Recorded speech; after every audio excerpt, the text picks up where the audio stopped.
Selamat siang Pak, perkenalkan nama saya Angelita Permatasari Jai, kelas 10 MIPA 2, akan menyampaikan mengenai gagasan dan niat tentang kelebihan dan kekurangan. Seringkali kita anak-anak muda merasa minder dan insecure pada diri sendiri karena kita kurang menyadari betapa berharganya kita.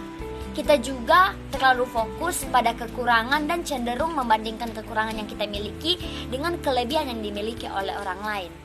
Firman Tuhan berkata pada Yesaya 43 ayat 4, "Oleh karena engkau berharga di mataku dan mulia, dan aku ini mengasihi engkau, maka aku memberikan manusia sebagai gantimu dan bangsa-bangsa sebagai ganti nyawamu."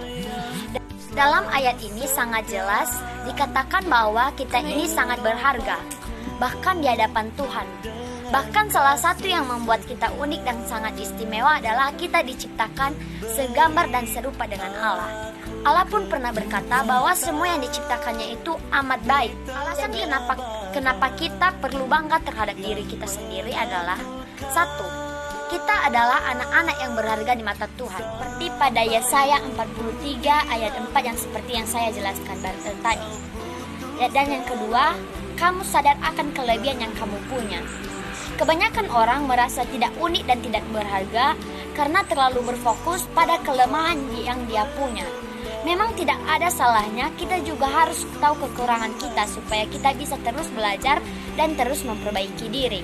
Namun terlalu fokus pada kekurangan kita juga akan membuat kita menjadi kurang percaya diri. Setiap orang pasti punya kelebihan yang membuat mereka berbeda dari yang lain. Kelebihan ini bukan hanya soal prestasi atau bakat, namun juga hal sederhana seperti sikap dan perbuatan yang kita miliki. Nah, kalau kita sudah bangga dengan diri kita sendiri, apa yang kita harus lakukan? Pertama, kita harus siap mengembangkan talenta yang Tuhan berikan kepada kita. Hari ini kita belajar dari Lena Maria, di mana dari keterbatasannya dia tidak menyerah dan terus mengembangkan talenta yang dia punya sekalipun dia cacat. Kelihatannya mustahil kan orang cacat bisa berenang, memainkan alat musik, tapi buat Tuhan gak ada yang mustahil.